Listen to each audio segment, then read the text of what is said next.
morning and welcome to the What's Up London show. I'm your host, Jennifer Slay. I would like to first recognize and acknowledge my ancestors that came before me, allowing me to be here today. I also acknowledge that London is located on the traditional lands of the Anishinaabe, Haudenosaunee, the Nipawak, and Audouindian peoples. And I am very privileged to be able to call this land home. This week is an exciting week because I put a call out on my social media saying, I need women of excellence to be on the show. And boy, did I get a lot of responses. Our first guest is a woman who decided during the pandemic she was going to start a business. And she's the only one like it in London. And it's very holistic. So let's hear more about it. Let's welcome Jessie. Hello, Jessie, and welcome to the show. Thank you, Jennifer. Thank you for having me. No problem. So you started a business during the pandemic 1 year ago. Yes. Please tell us about this business. I'm very excited about it.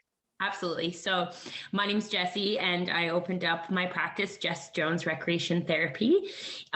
Jess Jones Recreation Therapy is a home and community-based therapeutic recreation, leisure education, and counseling services company where we help individuals of all ages and abilities with their social, physical, emotional, mental health through leisure and recreation-based interventions. Well, okay. So let's say I came to you and I wanted what would I be coming to you for? Because that sounds like a lot. It sounds very holistic, which is awesome. Yes. But what exactly would we be doing? Yeah, well, I think in general, therapeutic recreation is a rehabilitation type service. We're here to support individuals in all capacities. So I have clients in pediatrics who have intellectual and developmental disabilities, and they need that extra support with their social skills or their self-efficacy or self-advocacy. And I can do that with them through their likes and interests. So it's not torture per se. It's really applicable to a child. I can say, what does this child love to do? And how can I get them to appreciate the learning process through their likes and interests? And we have incredible breakthroughs with kids because they're able to really have fun doing what their barriers may be stopping them from doing. And that's really cool. And then I've got adults that I see who are fully functional adults, but they're looking for self-discovery. So there's that leisure education. I have a woman who's been a caregiver for 15 years, and she's saying, I don't know who I am anymore. And I say, let me show you. Through leisure education, I can reevaluate and help assess where her hobbies are. What does she like to do? And give her that passion again, that purpose for living. And then I see seniors who, are isolated at home or are in long-term care and retirement and have cognitive disabilities such as dementia. And I can be there to do music and art with them and help them have quality of life. So therapeutic rec is really just this big piece of absolute amazingness that has so much power to heal and transform people to flourish and live their best lives.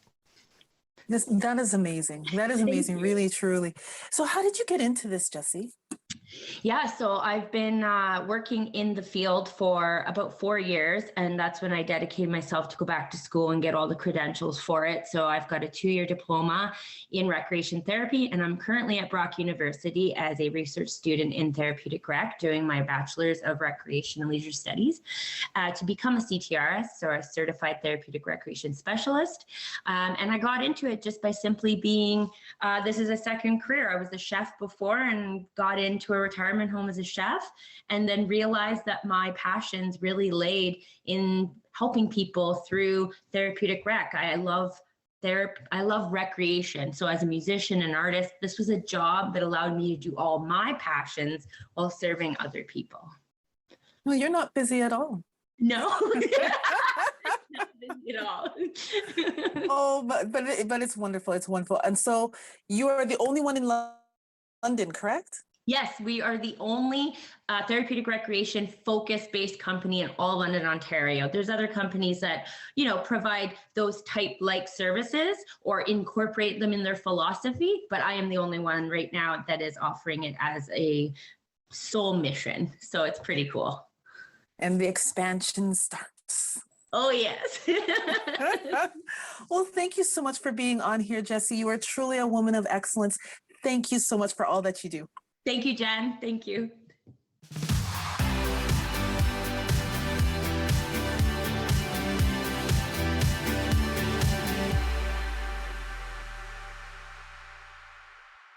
This program is brought to you by the following sponsors.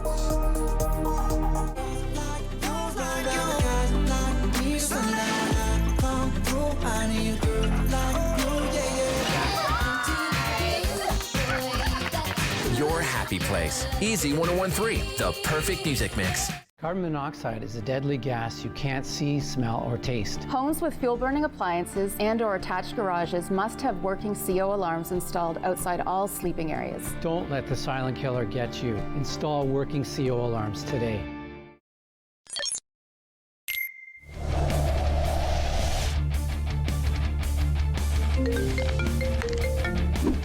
Yo. Yep. Okay, I'll be there.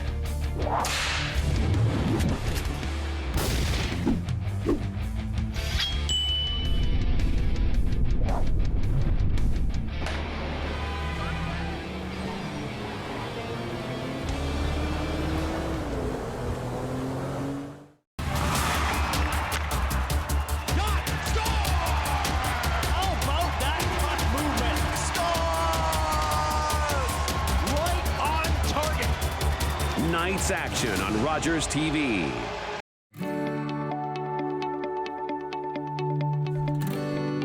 You're watching Rogers TV.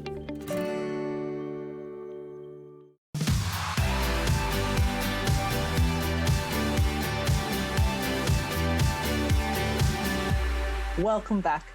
Our next woman of excellence is the Executive Director of the Western Ontario Wardens Caucus. Her name is Kate Burns Gallagher, and I'm looking forward to hearing more about what she does. Hello, Kate, and welcome to the show. Hi, thanks so much for having me, Jennifer. No problem. So you are the Executive Director of the Western Ontario Wardens Caucus, correct? I am. Say that 5 times fast. That's what I tell people. I love it. But you know, as I was saying to you earlier, when I hear the word warden, I think of jails. So can you tell us exactly what it is that you do? Definitely. So we definitely aren't affiliated with the jail system. Wardens are your elected officials in your county settings. So similar to the mayor of London or the mayor of St. Thomas, we have wardens. So they're the head of our county governments. And we represent the 15 counties of Western Ontario, going from Simcoe County in the far east all the way down to Essex County in the far west.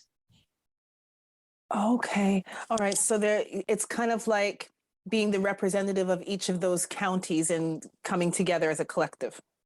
Right. Yeah. So let's take, for example, Middlesex County. You have the county council, and that county council elects someone to represent them for a year, and that is their warden. So Warden Alison Warwick this year is the representative of Middlesex County on the Western Ontario Wardens Caucus. Nice. And so what specifically does a warden do then for their county? A warden represents their county in many ways. They are the leader of the county council in many ways. They attend events in the public realm, and they represent them on a regional level with the Western Ontario Wardens Caucus. Okay. And then with regards to becoming involved with the council, how does that happen? Is it very similar to other type of elections like municipal elections and things like that? So to be elected as a warden, they're elected amongst their peers. So the fellow councillors elect from the pool of councillors at the county council table. So they elect a peer, and it's similar to you have to put your name forward, and sometimes there's an election, and sometimes if there's nobody running against you, then you're acclaimed. Okay, well, awesome. And so what's going on right now with regards to the caucus that you're wanting the community to know about? Yeah, well, the Western Ontario Wardens Caucus has been around for some time, but we've really hit our stride in the last few years, advocating for our community. So as I mentioned, we're the 15 counties of Western Ontario, and we represent about 3 million people. So that's 20% of the population of Ontario and 10% of the population of Canada. So we're a really significant portion of both the province and the national perspective. And with that comes a lot of power, if you will, political willpower. With the 15 wardens working together, they speak with one voice instead of each county trying to bargain for position at the federal table or the provincial table. By working all together, there's a real benefit in saying, as 15 counties, as the Western Ontario Wardens Caucus, we see this as being a prime issue. And the top 3 strategies that we've been working on the past year are long-term care, as we've seen throughout the past 2 years is a serious issue. Rural housing, both affordability and accessibility, and workforce development. Those are the 3 strategies we've been really working on over the past couple of years. Nice. Okay. And so if the community wanted to become involved, what would they need to do, or what do they need to know? Yeah, so if they're looking to become involved with the Western Ontario Wardens Caucus, they can reach out through our website, which is wowc.ca, or reach out to your local county council as well. If you live in any of the 15 rural counties, reach out to your county council and see ways you can get involved that way. Awesome. Well, Kate, thank you so much for all that you do. You must be very busy, because 3 million people, that's a lot of people. It's a couple. Yeah, but we really enjoy what we do, and making sure that our communities are welcoming, inclusive spaces for everyone.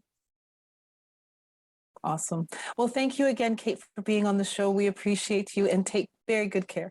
Thank you so much, Jennifer.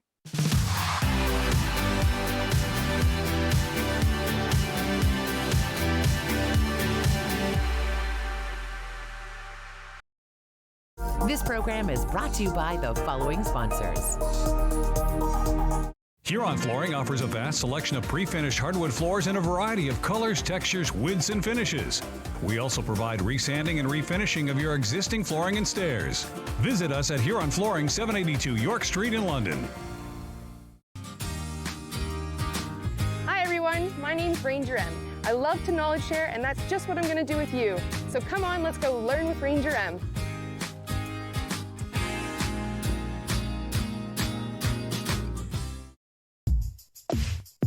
Hey, what's going on, everybody? Tyler Fines, host of Off the Puck Hockey on Rogers Channel 20. We interview some of the biggest names in hockey and sports. Check us out, Rogers Channel 20, Off the Puck Hockey. Let's go. It's about sharing and caring. It's about doing and belonging. It's about living life to its fullest. And it's about laughing out loud. We are L'Arche Canada, and we're about witnessing and sharing the gifts of all people. Learn more about us today.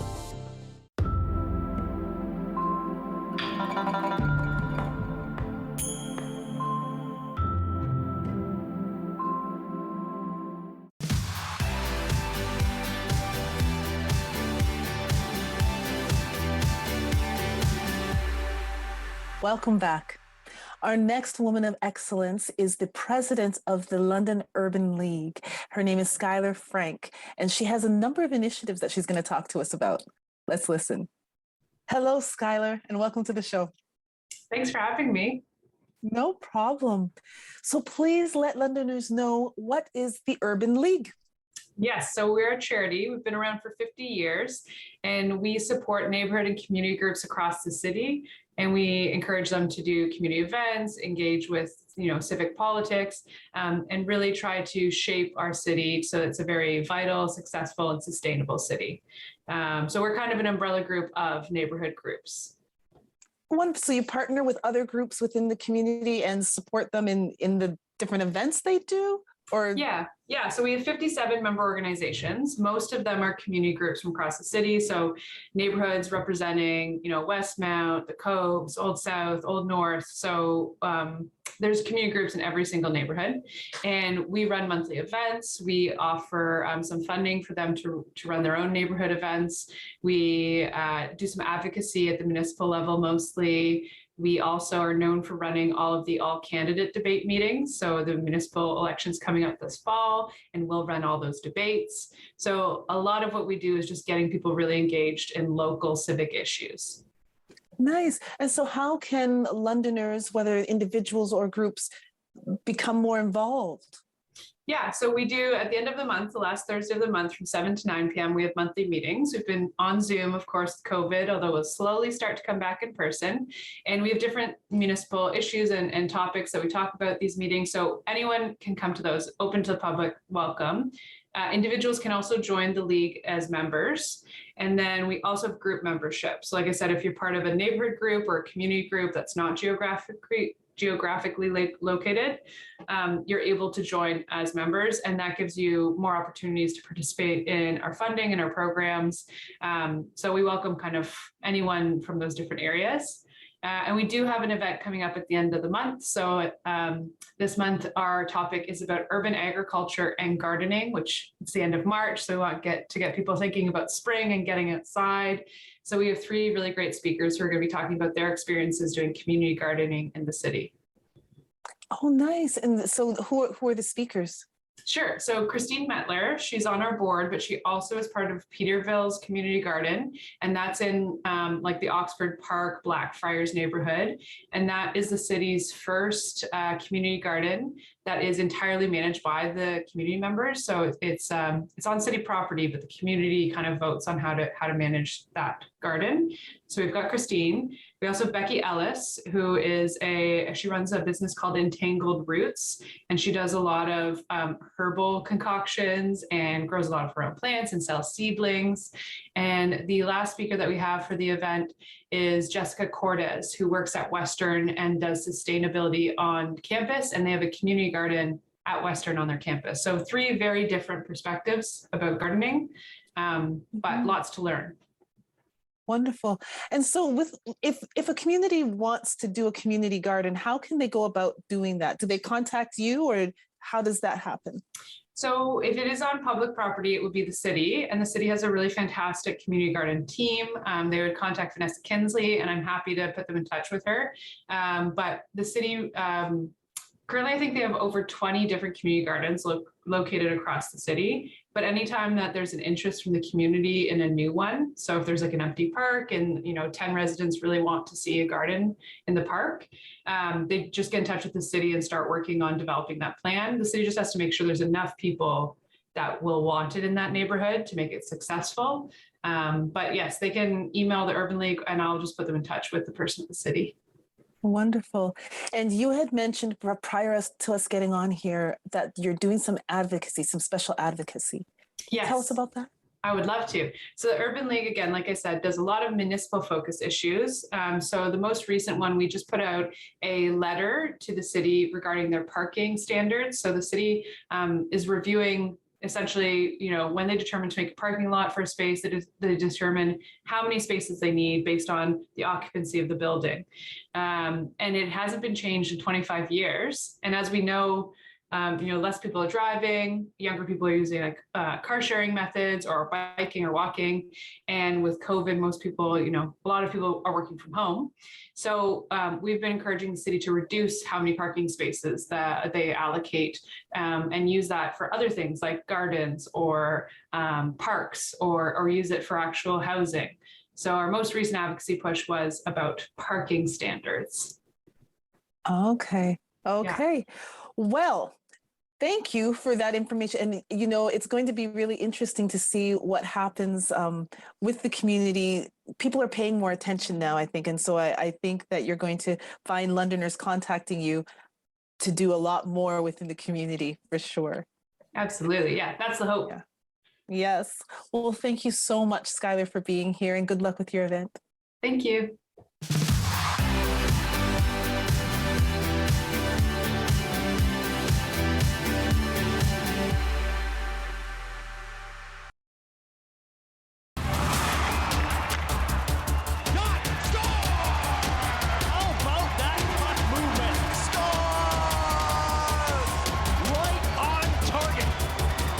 Tonight's action on Rogers TV. Jean-Marie! Fire! The neighbor's farm is on fire. It's almost to the road. It's heading for us. Help me get the animals out of the barn. The fire's getting closer. I'm on the horse. The house is burning. Get out to the river. Get up. Can't leave everything. Careful. Don't fall. Come on. We have to hurry. Hurry. There's the river. We're going to make it. I can't swim. Yes, you can. Hurry, hurry. You must get in. I can't. Watch out for Spark. His hair's on fire. Keep their hair wet. In May 1870, fires raged along the Saguenay River for more than 150 kilometers, destroying land and lives. One family survived by dousing themselves all night against the searing heat. One family, among the thousands whose resourcefulness and courage shaped the character of this land. October 5th, 2014, my daughter was hit by a train. She was walking along the sides of the tracks, and it shattered her world.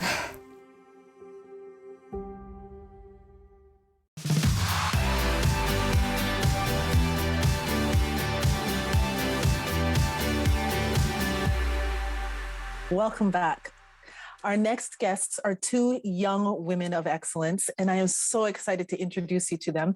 They are coming to us to talk to us about the London Youth Symphony, and they're having a show in April. Anyways, you'll love it. Andrea and Laura. Hello, Laura and Andrea. Welcome to the show. Hi. Thank you for having us. No problem. So I am so excited. The London Youth Symphony, you have some great things happening. Tell us all about it. Yep. So our second concert of 2022, but our second concert of the season is happening April 3rd at 3 p.m.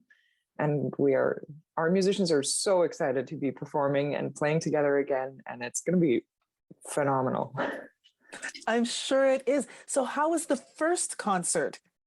Because that would have been the first time since the pandemic that you would have performed? Yeah, you're right. It was. The first concert was fantastic. We had a great turnout.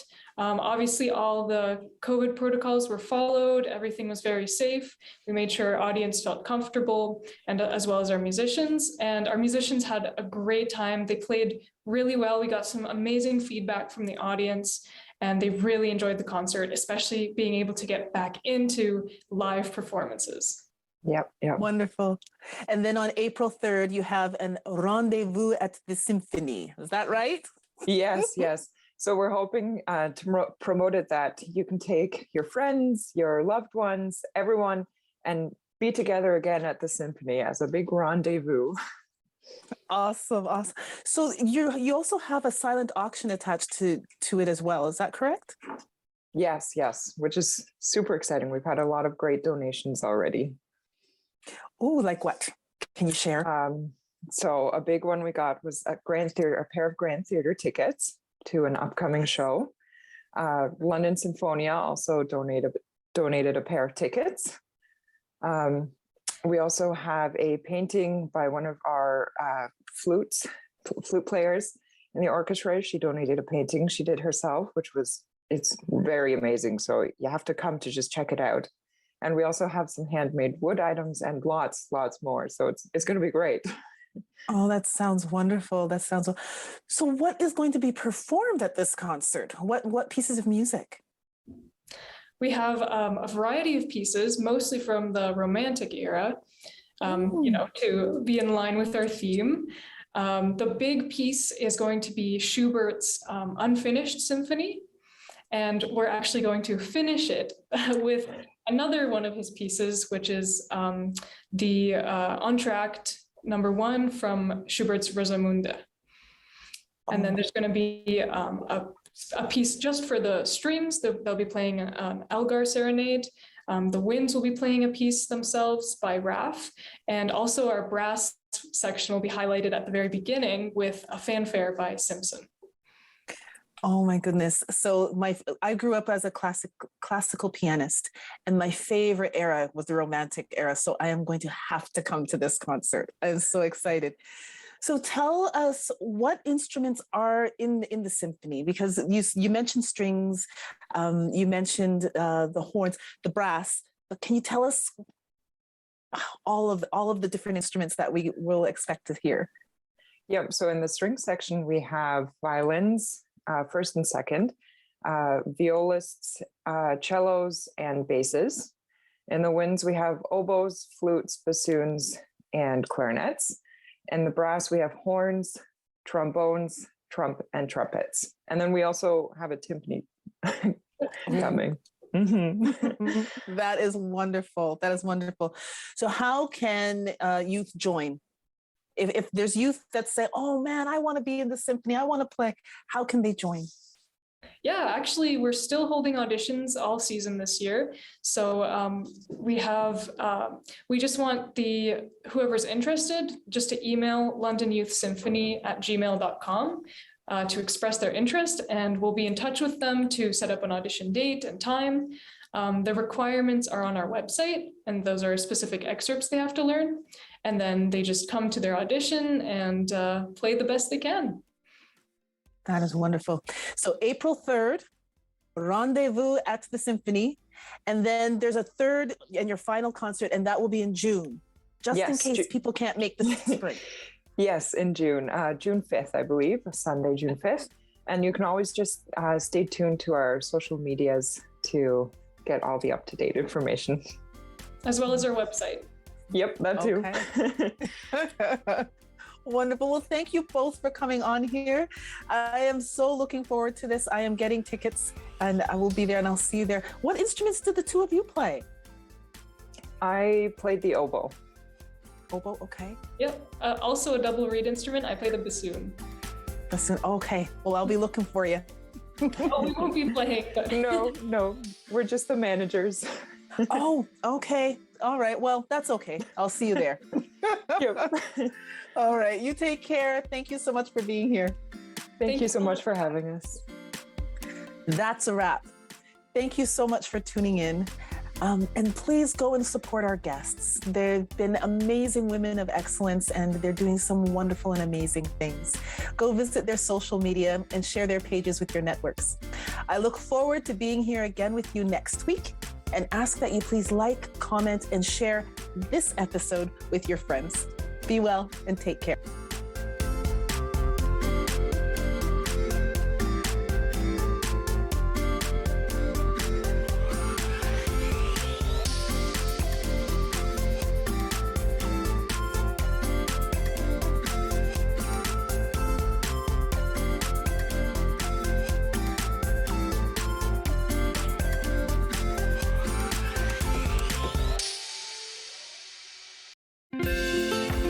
Call the Rogers TV viewer response line, email us, or connect with us on social media.